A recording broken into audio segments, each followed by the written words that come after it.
Now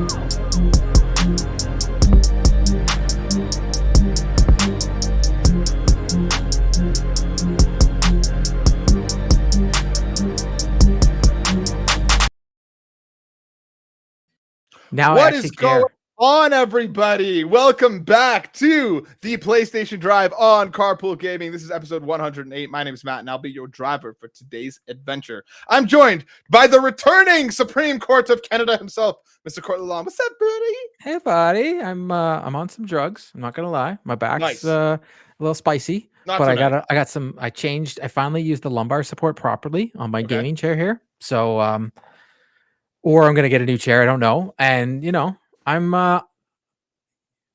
what kind of chair is that? That's Secret Labs, dude. Secret. I heard those are good, and they have a Batman one. I know they do. I know they do. That for my birthday or something. I think you might need that for your birthday or something. It's good to be back.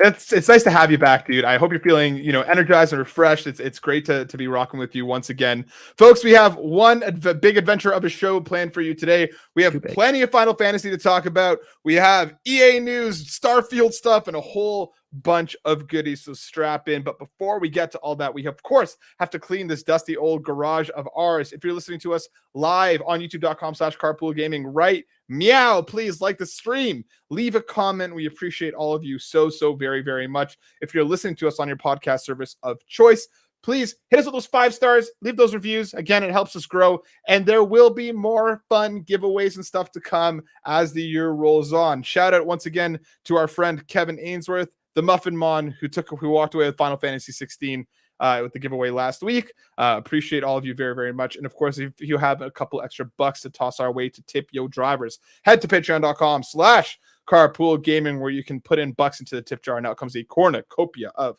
content. And of course, go to carpoolgaming.com. The shirts, the cool stuff. There might be more limited edition stuff coming very, very soon. Who knows? Maybe not me, maybe you. We're going to find out. But dude, we have a whole bunch to talk about, and usually, I would give this whole rigmarole, ask you what you've been playing, but we both know we've only been playing one thing, so let's do something a little bit different and do a little bit of this. Court, what you been playing lately? I have been happily playing Final Fantasy 16. That's what I have been playing. What you are playing, I am farther ahead than you. Mm-hmm. You're there. But I have to say this. I really like the game. Like, I truly don't want to not be playing. Like, my power was out this morning, and I was like, oh my God, like I couldn't play this morning when I got up. I couldn't play for a little bit before I had to start work. I haven't been able to put this game down. This is something that I have been playing over and over again. I'm loving the cutscenes. I'm loving the story. I'm playing it on story mode, easy. I'm even wearing the ring, so I only have to do the one button.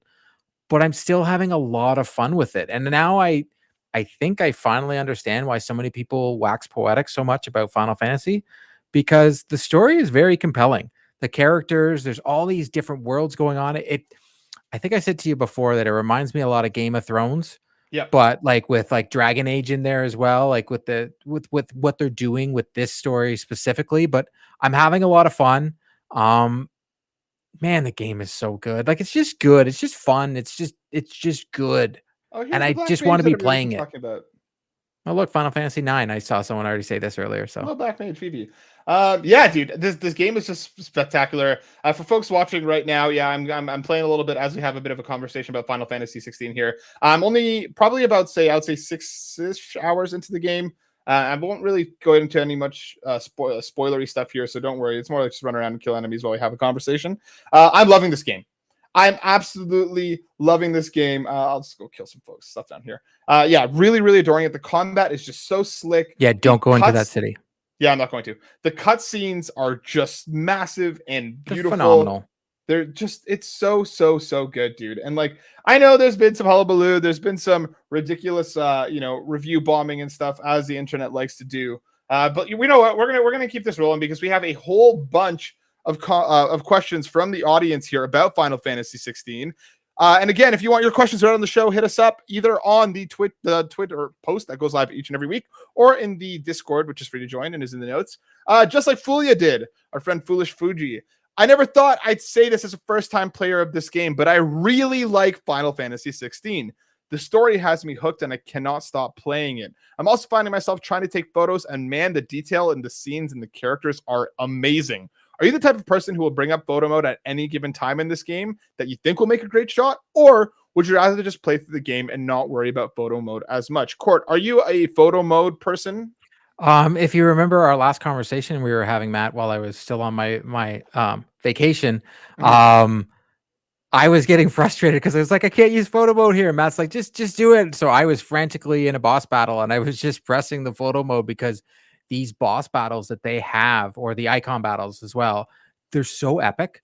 So I wish that I could stop it and almost do photo mode. I'm hoping that like maybe on the new game plus, or when you go through again, like they maybe let you. Yes, I get it that you can just press the share button, but some of these I want to be able to turn the camera, but I guess because they're kind of already pre-rendered, pre-generated, so it's going to be a little tough. But the game looks so beautiful. I even took a picture of myself as Clive in front of the castle that was on fire, and I would like put the quotes. I'm like, want to watch the world burn. I haven't been a photo mode person at all until Ghost of Tsushima.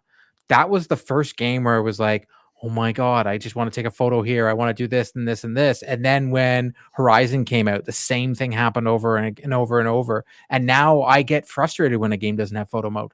It was one of the first things I asked you. It was like, how do I get photo mode? You were like, oh, you have to do this, this, and this, and this. Yeah. Because for the people that don't know, you actually have to go to the start. And I think it's abilities. I think you have to go to your... For me, it's literally if you just pause the game, you'll see on the bottom left-hand corner, there's a photo mode. Yes, that's what it is. So, but yeah, but it's under attributes. Sorry. If you're not at attributes, it won't show up. That's what it is. If you go to the attribute screen, that's how you get to photo mode. So that was a learning curve for me, but that was about it. But Matt, sherped me into it real quick. But I've been using it a ton, especially in this game. I'm not usually like one for photo modes either. Like I've gotten more so and more so, honestly, depending on the game. Like Horizon was an easy one that I was like, yes, give me all the photo modes. Ow. And I was like, give me all the photo modes because it looks beautiful. I found myself stopping this one on more than one occasion to like take some really cool looking pictures just because of how beautiful, like, dude, straight up, I would say one of the best looking games on the console, like 100% in my opinion. If not, it's truly next gen. Yeah, it truly feels next gen. Ow. And it's like, I would say that like I don't know if it's possible to change it, but there's the thing that does bother me is that like almost like when you try and do it, it almost brings you into like a selfie mode right away. I kind of wish I could start with like the camera behind Clive in a way. I see what you're saying. So like the wherever you are. Exactly. So like I can kind of like almost like line up the shot a bit before, but like this game is just staggeringly beautiful, dude. Like, well, that's like our thumbnail for this episode was a screenshot that I took that I sent to Matt. Yeah. That I just went and played with after because dude, like it's the photo mode is a blast. It just makes the game look, it just gives you a different way to engage with the game. And again, like seeing all the photos, I will say that it's definitely more Sid photos than anything else online, and I'm not upset. But it's just a ton of fun. The photo mode, because so many of them can be spoilers, which is like my capture section of my PlayStation app is just full of like, oh, I want to share these photos, but it would ruin for people. Well, I don't know. You could show me the photo and I wouldn't know. I had to ask Matt who this character was, this little ghost looking thing. I didn't know what it was. I was like, is this he's like, no, that is, you can share that. Don't feel bad about yourself. I just didn't know who he was. Supposedly he's some very, common Final Fantasy character. I just didn't know. Yeah, well, it's all good. Nagachaka asks, is Final Fantasy 16 even an RPG? And why will, no matter what your answers are, someone on the internet will be upset? I don't know how it's not. Like literally the screen that Matt's showing right now. Dude, I think there's just too many people that are getting way too stuck on the, the naming conventions. And I get it. Like, again, like people have certain expectations when you name something an RPG that just doesn't, translate in the same way. So I can understand people who were maybe a little bit more expecting more traditional Final Fantasy with this, but I don't see how you could, given all the marketing. Like they were very honest about what this game was from the beginning. You have skill trees, you have like an item system, you have like everything that you'd expect to find in an RPG. Every time you attack, I see numbers on the screen. Exactly, it's an action RPG. Is it a traditional turn-based RPG? No, nope. But like, thank God. I don't see how you couldn't consider this an RPG. Could it be an action adventure game? Sure, but like again, it's an action RPG. It's just not your traditional turn-based. That's all. As I said to you earlier in the week, I was like, I don't know why people are so mad that more people are loving a game that you all love. Like, I'm in on Final Fantasy right now. I'm wanting to play 7. I'm wanting to go back and give these other try. Not the turn-based ones. That is never going to happen. I just know I'm not going to be into it. But I'll definitely go because Matt's already told me like 7, I should get back. I'll go back into 7. But I never understand why people who like something get mad when others start liking the same thing. It's like, I just don't get it. Let's just see again, like people like having these like tight little communities that people think that they are in these kinds of situations. Final Fantasy has been huge for years and years and years, and they've been experimenting with the formula for quite a long time. So it's like, you know, Final Fantasy 15 was also more actiony than it was turn-based. Final Fantasy 7 Remake is more actiony than it is turn-based. Just because these things exist doesn't mean that we won't get a fully turn-based Final Fantasy in the future. Doesn't mean that we're not going to get different stuff going on. So whatever. It is what it is. People can get upset. Drellesh has a bunch of questions talking Final Fantasy 16. He asks, Court, I'm going to start with you. Can you compare Jedi Survivor and Final Fantasy 16 on the basis of what you enjoyed and what each game might be doing better than the other? Just your initial thoughts. So how does this compare to Survivor? What game does what better? So for me, Survivor does the gameplay better, but I'm also using a lightsaber, so that, you know, that can go a long way. And Jedi Survivor does a lot of touching my childhood, and I have more emotional attachment. But the thing that I am finding about Final Fantasy is the story is better. Mm-hmm. The story is better in Final Fantasy than Jedi Survivor, and I'm a huge Star Wars fan. I am playing right now when I'm playing Final Fantasy 16. It's like when I'm watching a TV show that I want to keep going and going. This, like I keep saying, like this is the first game in a really long time where I'm like, yeah, no, I'm gonna go back. I'm gonna go back. Like I think about the game. When I'm not playing the game, I'm thinking about the game and I'm thinking about the story. I'm having conversations with Matt behind the scenes of like, oh, this is really cool. And I'm trying not to spoil stuff for him because he's almost caught up to me. But they both have their things that are awesome and they're both amazing games.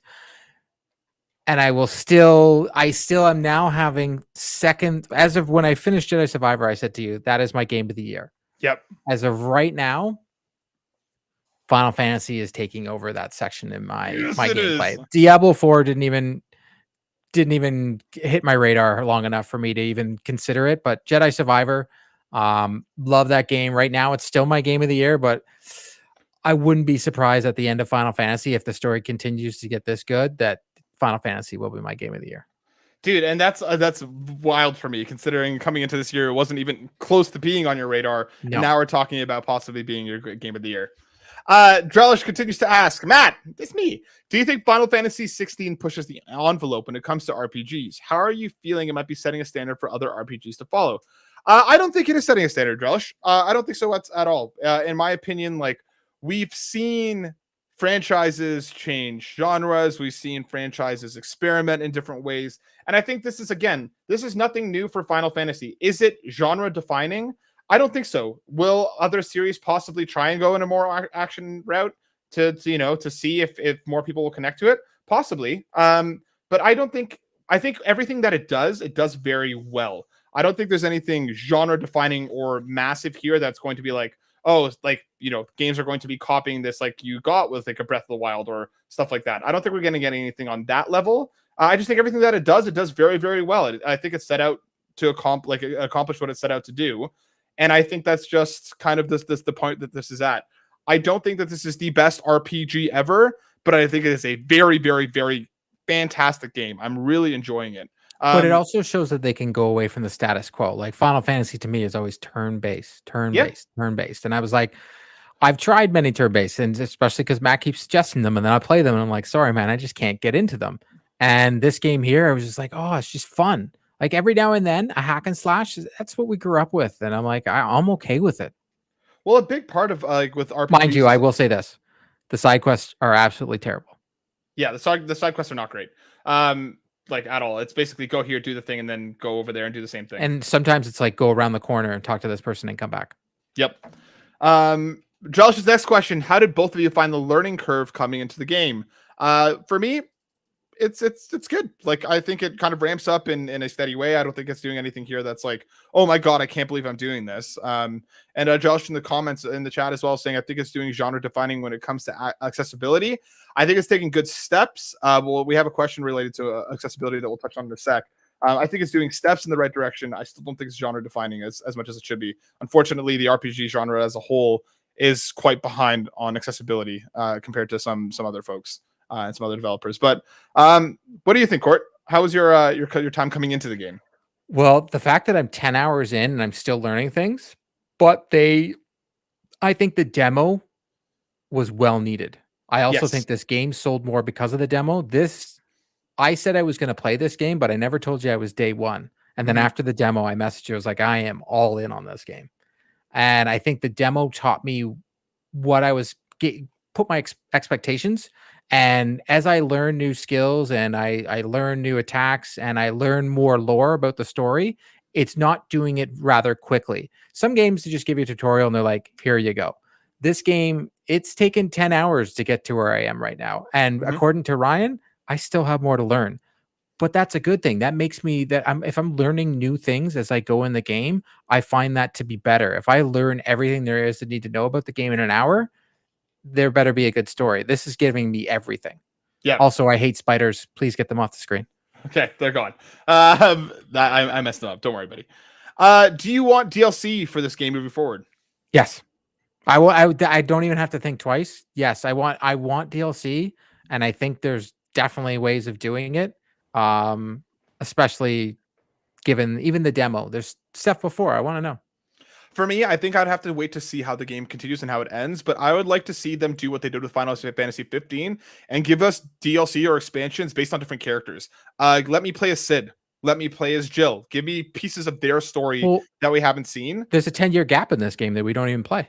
That's what I mean, right? So there's a lot of room here for you to kind of play in different spaces. And I think if they went the Final Fantasy 15 route and helped fill those spaces in, I'd be 100% in on an expansions or DLC completely. A lot of complaints early game are about the amount of cutscenes in the battle system being too simplistic or easy. Do you see it the same way? What are your thoughts? That's my favorite thing. I love it. I'm sorry. For me, I think it's great. I love the cutscenes. I was saying to Matt before. I'm watching every single one of them. I haven't fast forwarded anything. I think it's almost like watching a TV show, and it also gives me a little break. I'm able to put down my controller. I pay attention a little bit more. And I love the combat. I love the fact that I can put on a ring and I don't even have to do combos. It just does it all for me. I'm okay with it. Yeah, I'm with you, dude. For me, like coming into RPGs are nothing new when it comes to a massive amount of cutscenes. Like one of my favorite series of all time is the Yakuza / Like a Dragon series, and that those games are literal. Like you'll have hour-long cutscenes on exposition and story and world building. So for me, I love it, dude. It's fantastic. And again, you have room to do stuff here. There are harder modes. You have the accessibility. Well, I mean, the items that let you kind of play with accessibility in that space to kind of augment the game as you want to. And I never think that's a bad thing. I was not coming into this expecting Dark Souls level of difficulty. I want Final Fantasy. It's a power fantasy. You're coming in here to use a bunch of magic, look cool while you're fighting and do cool stuff. So I'm really, really enjoying that aspect of it. While we're talking about accessibility, let's bring Marcus in, who says, good morning to everyone. Just a question for the PlayStation Drive today with regards to Final Fantasy 16. I have played the demo at the beginning of the game, and it drew me right back into the series. However, I did not look for any accessibility or options for that matter. I have a tendency just to jump into games and see if I can make them playable for myself. So my question for you is, do you know if there are any accessibility settings within the game? I'm just curious so that I know if I'm going to potentially purchase the game or not, so I could talk about it on my channel. And that's one of the other reasons actually I wanted to do this, because we're going to do a walkthrough right now. You have different items that you start the game with that can help in terms of accessibility. Ring of Timely Assistance, which again, your pet commands, they just do stuff. It'll work. Which I use. We have the Ring of Timely Focus, so it slows time even more for your dodges. It gives you a wider window to dodge. Timely Evasion, Clive will automatically dodge. And Timely Strike, you can do the more complex combos by just hitting square. So, and Timely Which Healing, I use as well. Timely Healing, Clive will just automatically, if you heal himself. Instead of even using the Timely Healing, because Togo can actually heal you. So if you just wear his ring and the combinations, you're fine because you're going to automatically get healed. Yeah, there you go. So there's those are there in terms of making the inherent minute-to-minute gameplay better. What I will say is coming into the settings, because I took a look before the show, there are a couple things here, but there isn't much. In terms of target follow, which I told you to turn on. Yeah, that's like a must. Target follow, which is great because it'll automatically stick to the next enemy that's on screen. There is a visual alerts queue as well, which again, more for the hard of hearing who will be able to see this kind of stuff.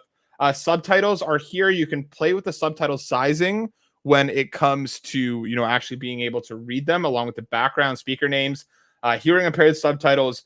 But what I will say, and that's kind of the beginning and ending of what comes to. Did I not claim these? Yeah, you obviously didn't. I was laughing. Too late now.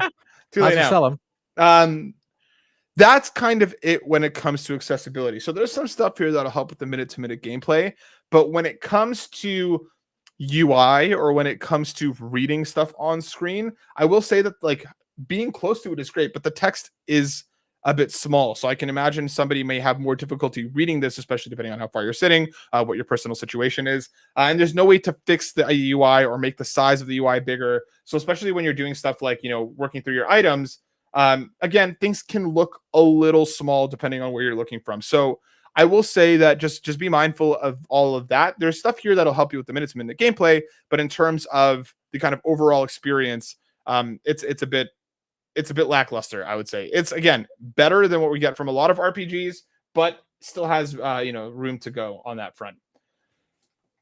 We have a couple more questions here, so let's round out our Final Fantasy 16 rock block with a question from Ash_Trobot, who asks, is the criticism of Final Fantasy 16 not being an open world game a valid one? We have seen games like Assassin's Creed Valhalla criticized for being too big, but when games like Dead Island 2 and Final Fantasy 16 scale back, they also get criticized. Do you wish Final Fantasy 16 was open world, or are you happy with how it turned out? Court, what do you think? Well, since we got that question, I painfully walked between each section instead of fast traveling.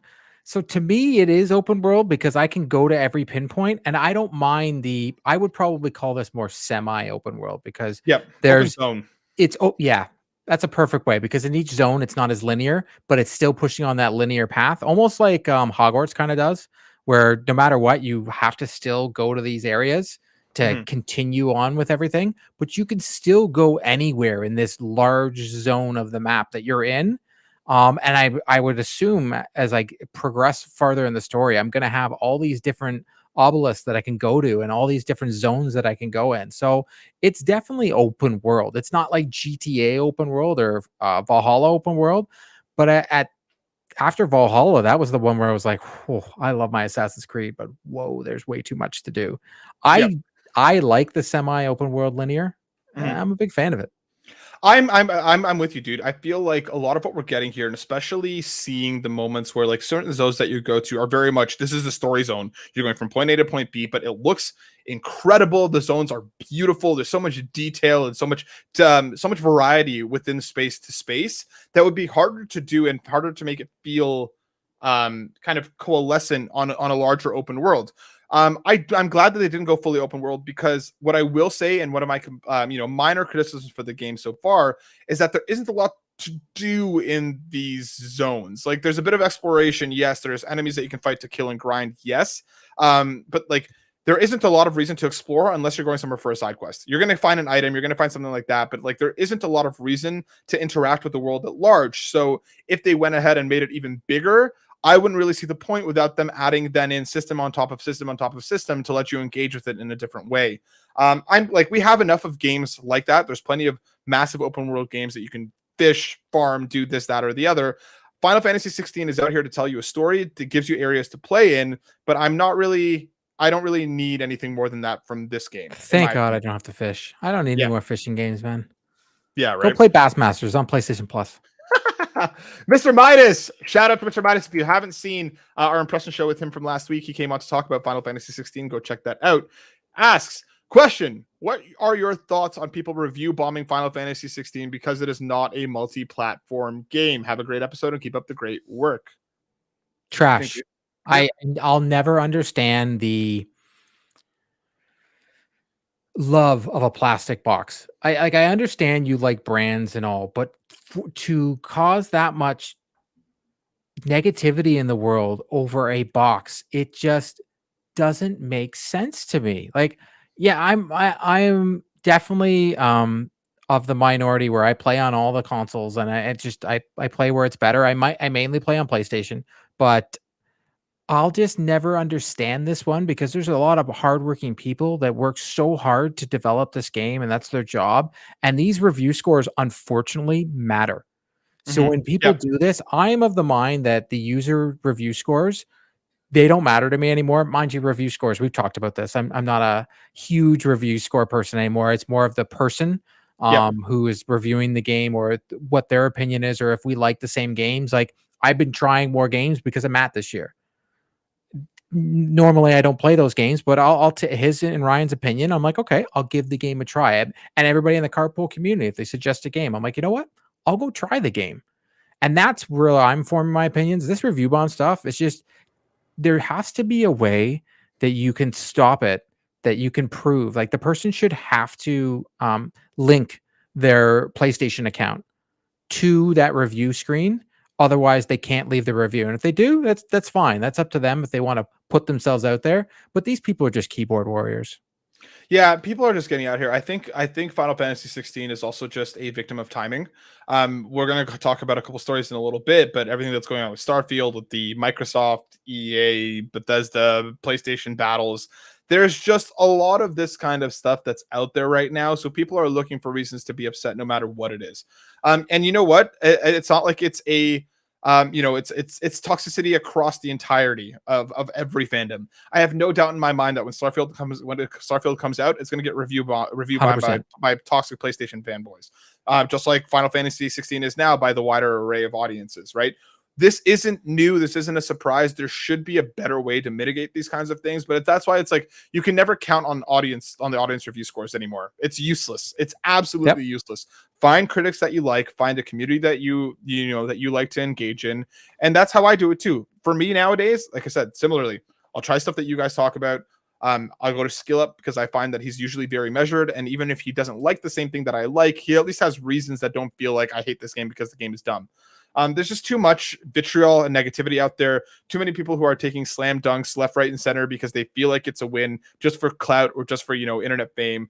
It's useless. It doesn't need it. Find your type of beavers, Drellesh. Exactly that. Find the beavers. Hey, PlayStation Plus gives you demos. You can play the game on there. Like, you can try it other ways, but like, even all the stuff that's going on with this Xbox, Activision, like, I don't care. Like, when people are like, look, Phil Spencer said this, he owned them in the courtroom. I'm like, yeah, I don't care. Dude, listen, a healthy PlayStation, a healthy Xbox, a healthy Nintendo just makes the entirety of the space better. If they're all doing well, they all excel, they all put out better games, put out better products. So it's just like, I don't want to see a world where there's only a PlayStation left. I don't want to see a world where there's only a Nintendo left or only an Xbox.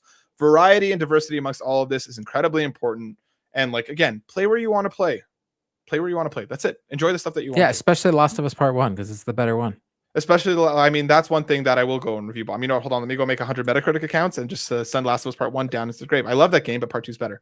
Let's transition over to some news because we have a couple stories that we want to talk about. Starting with a story coming from VGC because we may be getting a new PlayStation Plus premium bundle coming from Tom Ivan. Sony Interactive Entertainment could be gearing up to launch a new PS5 bundle. Twitter user @Zuby_tech, who previously outed another PS5 bundle before its official release, published a pair of images on Monday claiming to show an upcoming PlayStation Plus bundle. If genuine, the images showing below seemingly revealed that PlayStation is planning to release a PS5 console bundled with 24 months of PlayStation Plus Premium. Court, what do you think about a new possible bundle here? The reason I put this in there and the reason I like this is because what have you and I been saying? I think Game Pass is a phenomenal service, and we keep saying we want PlayStation Plus to be a thing. The fact that I can't remember where in the showcase they actually showed a game saying coming to PlayStation Plus. I want that to be a thing. I want PlayStation to put more into it because I see value in those services. I know a lot of people, some people think that there is no value in those types of services. As someone that grew up going to video stores and renting, that's the same thing to me. And the fact that I can pay for a service and I can play all these games, like right now, if you hadn't played Far Cry 6, you can go in and play that on PlayStation Plus. There's value. And them doing something like this shows me that they're putting more behind it for the future, meaning I'm going to get better games. And it's also a great way for people who are looking to, even from like a financial standpoint, these Yep. systems are expensive.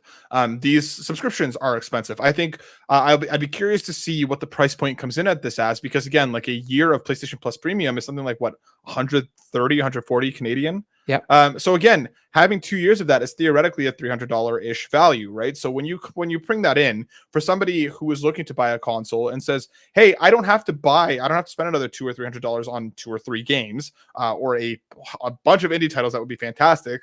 Let me hop in on PlayStation Plus, and I have a ton that I can play and engage in right away." So for me, I think this is a great idea.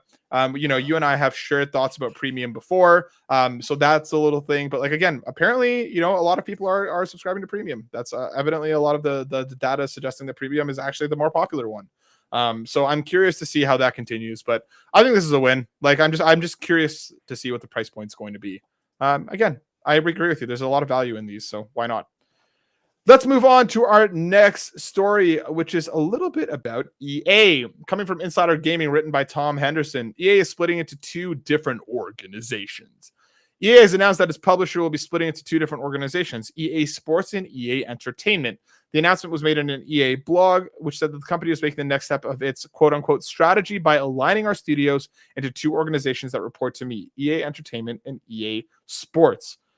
Court, what do you think about EA coming out here and doing a little bit of a split up here? Well, I originally thought this because they wanted to get into more things like, hey, we can do movies out of EA Entertainment, so we could take our franchises and sell them off to studios, like, because you're seeing that now. That's like the new cool thing, right? Video games becoming movies and such. But someone in our chat brought up, I can't remember who it was. I think it might have been Brian Eck, but they were like, well, look, I guess EA is trying to sell themselves off. Maybe I was reading more into the article, and I don't see why this is automatically means EA is trying to sell themselves, because their EA Sports side is obviously huge. It rakes in the cash. Maybe they just want to put them side by side so they can show people like this is the one that's making all the money and this one that's making some money. I don't know. I'm not businessy enough, and I'm using that as not a real word, and I'm just making it up. And it is. It's a new word, businessy. I'm not that person to know the mindset and if this makes them more money, but knowing EA, this is only a reason to make them more money. For me, I think there is a potential future where we do see them sell off EA Entertainment. I don't think they would ever get rid of EA Sports. That is a massive, massive cash cow for them. But EA Entertainment, what I hope is that maybe we get more single player focused games. They're obviously going to have, different leadership teams for both, all reporting to the same person. But kind of reading on further in the article, they talk about how this will essentially let both sides of EA move faster, put out more, and have more autonomy within their own spaces. So for me, could this be a future where 5 years from now we're reading about PlayStation or Xbox acquiring EA Entertainment for $5 billion? Possibly, 100%. This could be a very easy way for them to differentiate. On the flip side, if this leads to more weird, smaller EA games, if we get more stuff like a Jedi Survivor, if there is more on the road because of this decision, I'm totally fine with that. Give me more single player experience with no microtransactions or stuff being hand-fisted in like we see in EA Sports. So yeah, EA Sports is like a casino machine. 100%. So for me, I'm kind of curious to see how this develops over the course of the next few years.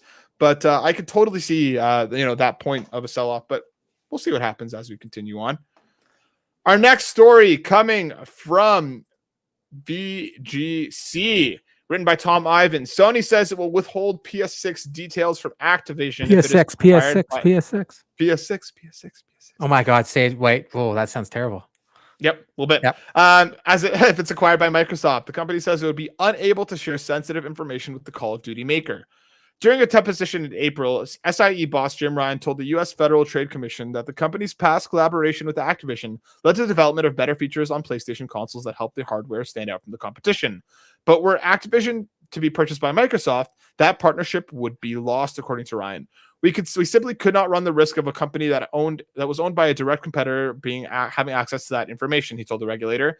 As an independent company, Ryan said Activision is incentivized to, quote unquote, make great games on all platforms, but that post-acquisition, it would be more concerned with improving the Xbox business than in taking advantage of unique PS5 features or helping Sony develop better consoles.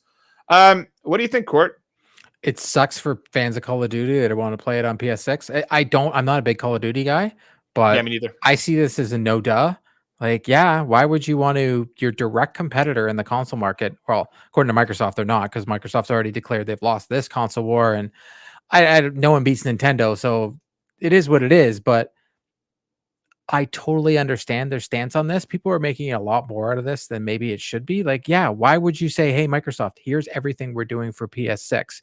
Mind you, if they're both putting out dev kits at the exact same time, what's the difference? They're already moving forward. They're not going back on what they were going to do for these consoles. Yes, that would give Microsoft like the, hey, here's what's coming. But at the same time, do you want these huge games? If Microsoft is going to let them come to the PlayStation consoles, do you want them to be garbage and be better on Xbox? Because we know how that goes. When a game is better on one and not the other, we never hear the end of it. Yeah, I'm with you. I don't really see this as surprising. Because again, like, yeah, if they're owned by Xbox, then it's an Xbox studio at that point. They'll fall under the Xbox Studios family.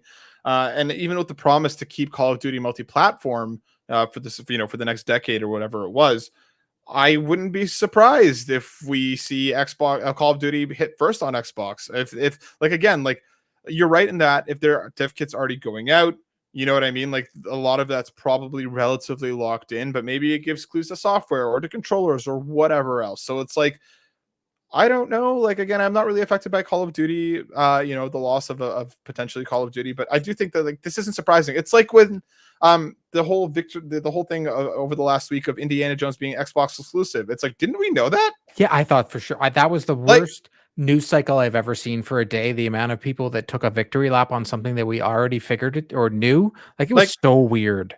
Like, it was announced.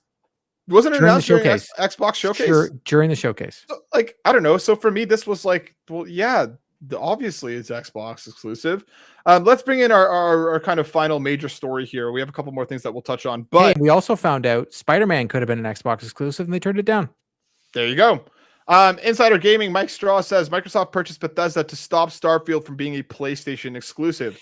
Day 2 of the case between Microsoft and the FTC took place in San Francisco on Friday, where the FTC is trying to stop the Microsoft acquisition of Activision Blizzard from moving forward. During Friday's hearings, nothing was bigger than the revelation of why Microsoft purchased Bethesda parent company ZeniMax. Xbox head Bill Spencer stated that Microsoft ultimately purchased Bethesda to stop Starfield from being a PlayStation exclusive. When we acquired ZeniMax, one of the impetus for that is that Sony had done a deal for Deathloop and Ghostwire to pay Bethesda to not ship those games on Xbox, Spencer said during his testimony. So the discussion about Starfield, when we heard that Starfield was potentially also going to end up skipping Xbox, we can't be in a position as a third place console where we fall further behind on our content ownership. So we have to secure content to remain viable in the business. Again, dude, like, listen. Cojones. Can we say Phil Spencer? Yeah. He chose Starfield and he went all in. If that game, it looks great. Like, it looks like it's going to be a great game. But 100%. Oh my God. Yeah, like, I'm with you. It looks great, and I hope it comes out and is what people want it to be. Again, like, listen, you and I have already spoken at length. Console exclusivity is a thing that it's just a necessary evil within the industry. It always has been. It's been there forever. I don't see that going away. So for companies to get bullish about what the games that they want on their platform, I think it's a really interesting way to put it, that they said that they're paying for it not to be on Xbox, when at the same time it could easily just be said they paid for it to be exclusive to PlayStation. Both of those things mean the same, but one sounds a lot worse than the other. Yeah, and everybody's going, and I've seen a lot of like, hey, PlayStation's paying for these exclusivity. You know what? Today words just exclusivity, exclusivities, and everybody's getting angry about it. I'm just like, what? Like, what?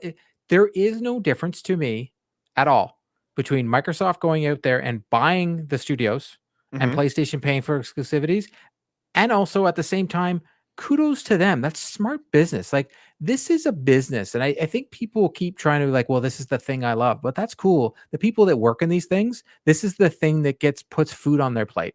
Like, if you're in a business is about being the best as you possibly can. So for Xbox to do that or PlayStation to do that, it's just smart business. We don't have to like it, but I don't mind it. I don't care.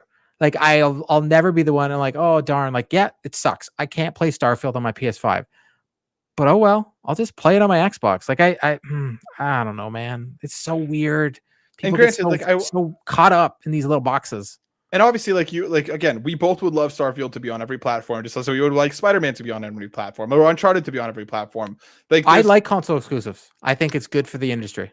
I don't disagree, but again, like it's just that again, let people play where they want to play. But it's just one of those things where it's like people get so honed in on it and use it as an example to belittle or to trash other people. It just is what it is. So for me, like, this is not surprising. This is not a shock for people that don't have an Xbox or don't have a PlayStation. This is a tale as old as console gaming itself. It's not going away anytime soon. And it's like, why waste the energy to get upset about this every time, regardless of what's and to be totally honest here, it's like everything is going on. I hear all these things, and I'm just like, good for Xbox people, and you know what? Good for PlayStation people to have to have to like kind of take it, because for the last 15 years, PlayStation people have been able to just laugh at the people that are sticking with Xbox. It's true. It's just facts are facts. The games have been better on PlayStation. The exclusives, they just been better. And right now, Xbox is about to put out one that looks unbelievable. Good for let them, like the people that want to cheer. Let them. Who cares? Yep. Why does it bother you? And again, there will be more on both sides. Like, it's not gonna. This isn't going Spider-Man away. 2 looks awesome. Yeah, this is not going away. There will be more exclusives, and it's just like, again, there's so many games for you to play in so many places. Just enjoy the space that you're in. Stop whining. It sounds terrible. A couple of short stories that we're going to touch on here. PlayStation on Twitter has given us the information that the PS5 accessory collaboration with King James arrives in select markets on July 27th, and pre-orders tip off this Thursday. So if you're looking to grab the controller, pre-orders go live on this Thursday, and it comes out at the end of July. I do think that this is a cool controller court. I like the look of it, but I don't really much care about King James. But for right anybody excited, cool. Cool. It looks cool. Yeah. I think I want plates more. I wish they would stop it with this controller stuff and give us plates. Just give me the Final Fantasy 16 controller that came out in Japan. Give us a Spider-Man 2 controller or in plates. Just give us. I just don't think the controllers that they've done look all that great. I think the colors look great, but I think they're I don't think they look all that great. I think that their plates would look great, but for some reason the Xbox controller looks better when they're able to do these custom designs. But the PlayStation one, because there's so many different lines that cut off, especially with, I'll call it the map button. I'm going to call it that forever. It makes it very hard for them to do one constant image across. That's all. Yep. And one last story here before we hop into a final round of questions, coming from newswire.ca, news provided by Heineken. Heineken launches virtual simulator racing showdown player 0.0 in Canada. Today, Heineken 0.0 launched its global simulator racing game racing competition player 0.0 in Canada, inviting Canadians to compete on a virtual racetrack for a chance to face two-time F1 world champion and avid gamer Max Verstappen. So they launched that, and we actually just got a recent update that it was a player from Quebec that won and has an opportunity to race against Max Verstappen. I just think this is cool that the technology is so in that, one, we're getting a movie Gran Turismo based on a true story of a guy that was really good at a video game and transferred into a car. But I have a buddy that actually has a room in his house that has the whole race set up. So I had to ask him about this. And it was one of the reasons why this story even got in there, because he's showed me this room. And when you hop in these racing setups where they've got 3 screens and you see what's going on, you feel like you're driving a car. It reminds me a lot of, if you play Gran Turismo in VR, like that is very cool to play Gran Turismo in VR. It is. I find I drive the car better. I play the game better when it's in VR. For some reason, I'm able to steer better. And when I try other ways, it's not. And I guess that's just the natural reflexes of driving a car. But this is very cool that they get to go up against real race car drivers and such. I just think this is cool, the technology where it's come. Because I remember growing up and going to arcades, and you would play a game like Top Gun or Tron, where you'd actually sit in almost like a thing that moves, but it wasn't really. It made you feel that way. And we'd always wanted this immersion. This is just showing how much immersion is getting into video games, that the fact that they can have these competitions like this. 100%, dude. Like, and I think it's a really cool way for fans of both to kind of engage in it in an interesting way. So now what I'm going to call out Chef Mike on Twitter. I bring it on and Overcooked. Chef Mike, let's do it. Let's throw down. Oh, Let me wow. take you have like an overcooked competition. I'll cook better than you. You don't even know. Wow. Well done. Well done. Chef Mike, bring it. And then we have a whole bunch of questions to roll through. So once again, if you want your questions on the show, my friends, the Discord's free. Twitter's there. YouTube is also there. Just hit us up. Words are not free. Wow, you're like me today. Just having fun with it. Robbie Bum Miller at Smooth423 asks, why is The Last of Us Part 2 so much better than Part 1? No, he asked, why is The Division 2 so much better than Call of Duty? Can we do a raid soon? That's part one of his questions. Yes. Okay. Division 2 is the only other game that I'm playing besides Final Fantasy 16 right now, and I'm still playing it. If you drink enough, it's close to... Can't drink and drive, Drellesh.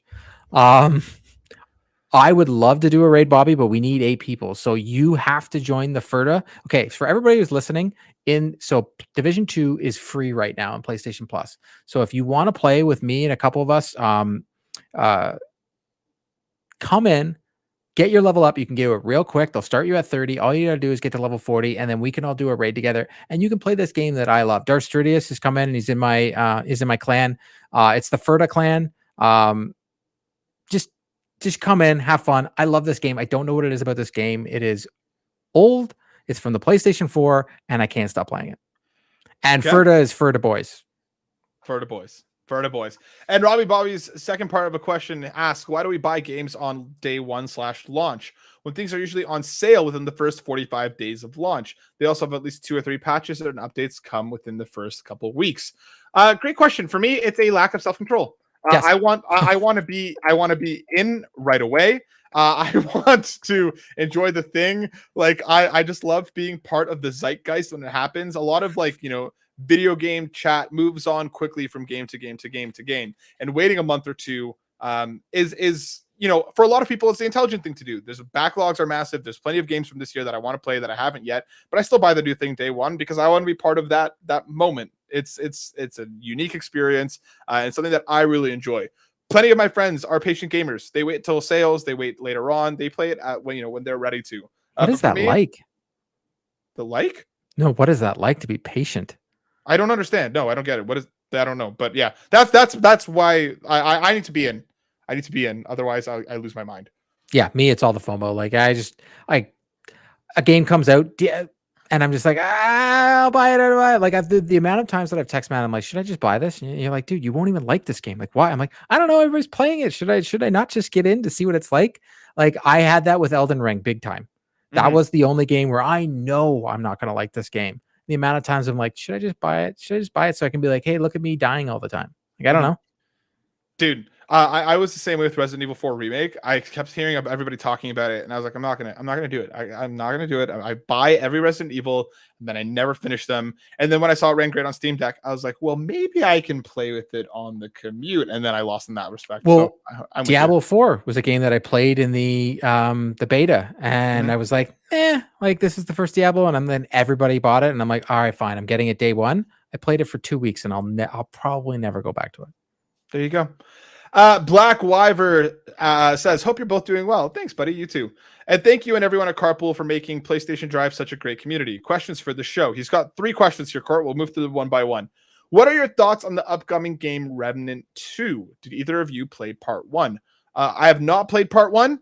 But the game, I've heard good things about the game. I know a lot of people who really, really enjoy them. Part 2, Remnant 2 does look cool. I don't know if it'll be a day one for me, but I am more interested in it than I was before. Trailer looked really cool. Didn't know there was Remnant 1. The 2 and Remnant 2? Well, no. Once I saw the trailer and realized I didn't know there was a game before it. Like I didn't know of the series. Let's be honest here. That's my honest. I didn't know. Admit it, Matt. You are just weak. That is literally what I said. Yeah. This next question. In Australia, the digital copy of Remnant 2 is available for AUD, Australian dollary dues, for $69.95, whereas the retail price of the game is for physical is $89.95, though discounted to $79.95. Are there similar differences in Canada? What are your thoughts? I think it makes complete sense. Digital copies should be slightly cheaper. I hope this trend continues instead of phasing out physical copies altogether like Alan Wake 2. It is cheaper.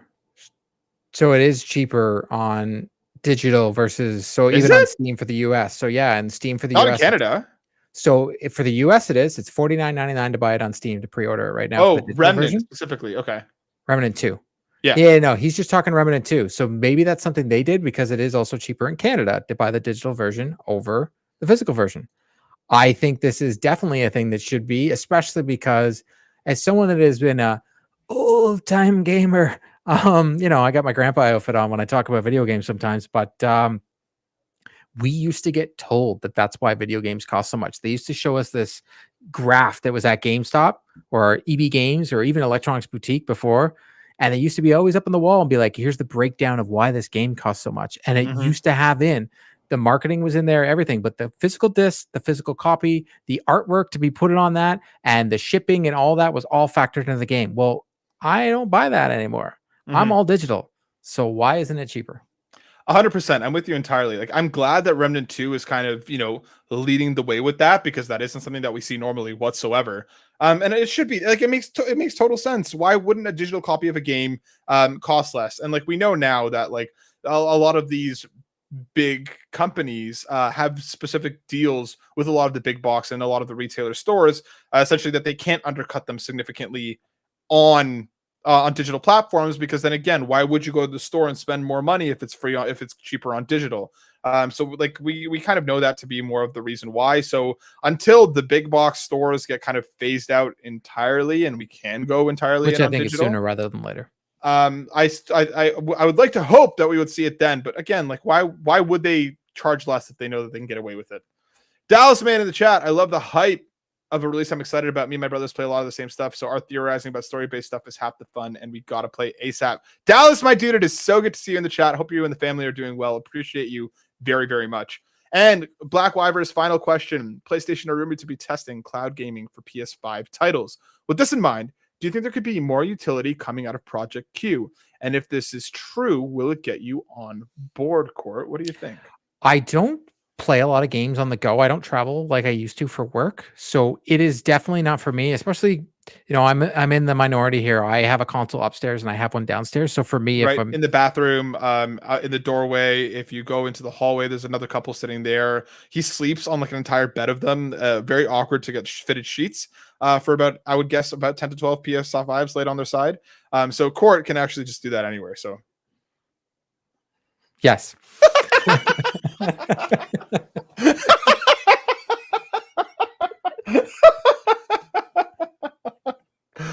Project Q is from the bedroom. Not like that, Drellesh. You know what?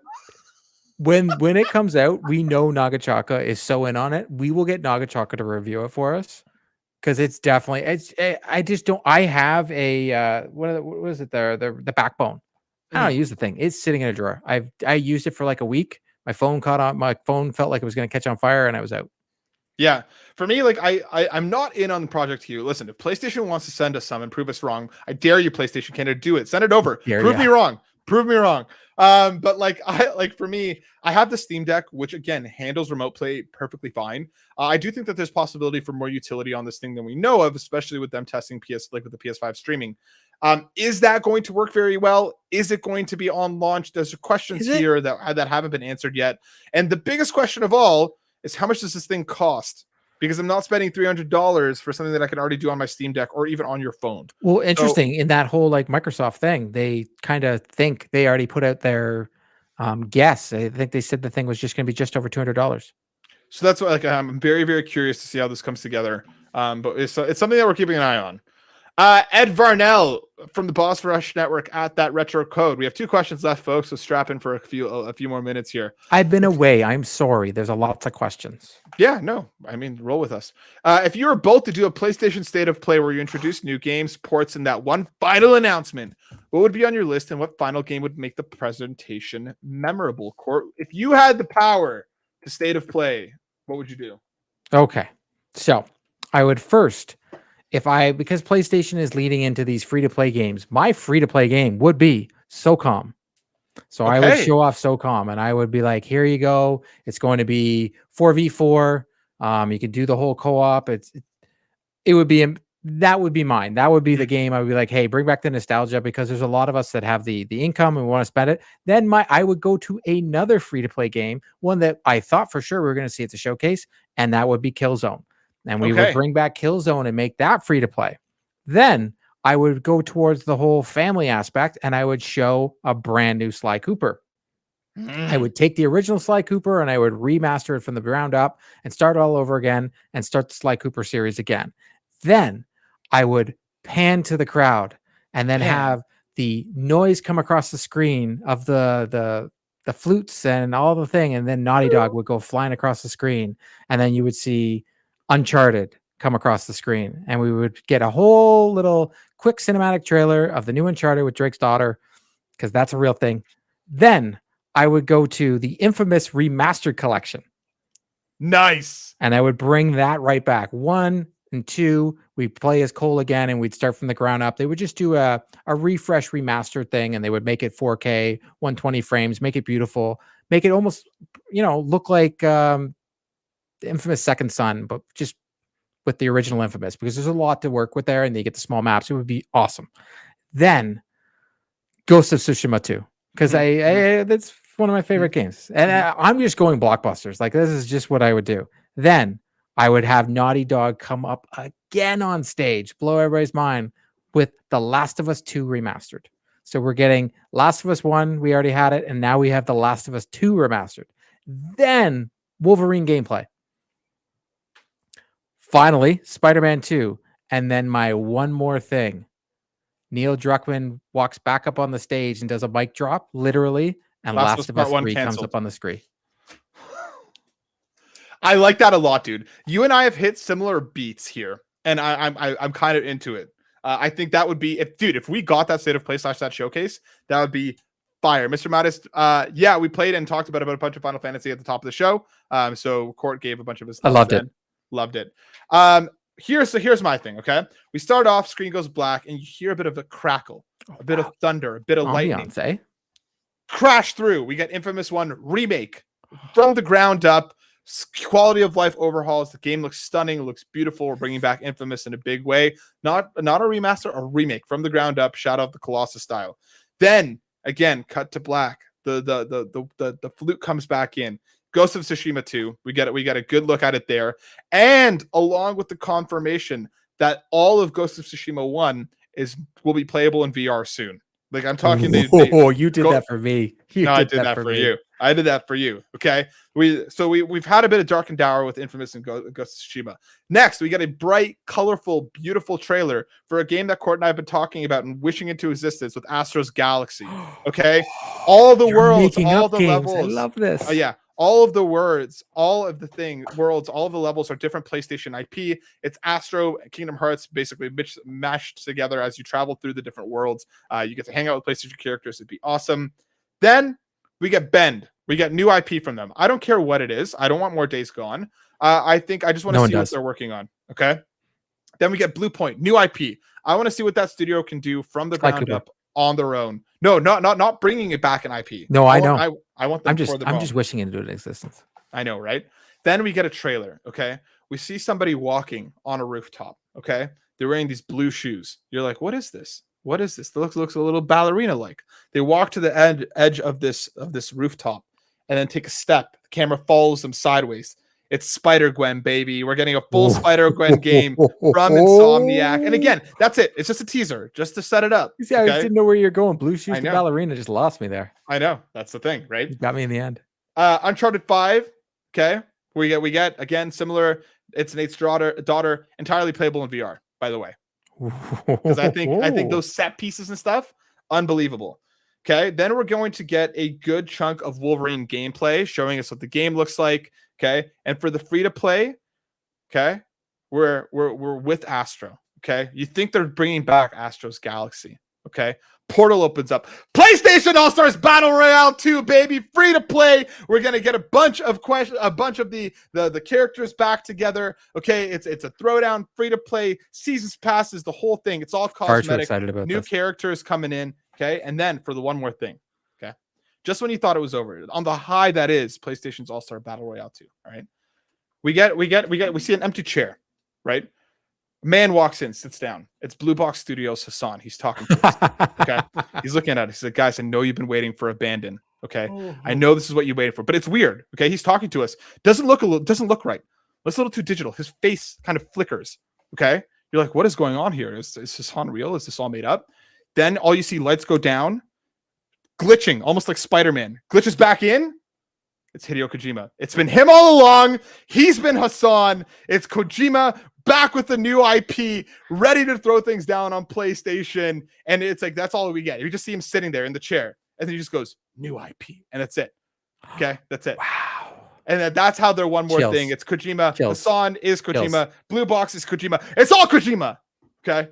And for one final quick question from our boy Steve Bigbari at Escobari. This lit the internet on fire earlier today. Hi, PlayStation Drive, long-time listener, first-time caller. Question for both of you. Is a corn dog just a beef Wellington on a stick?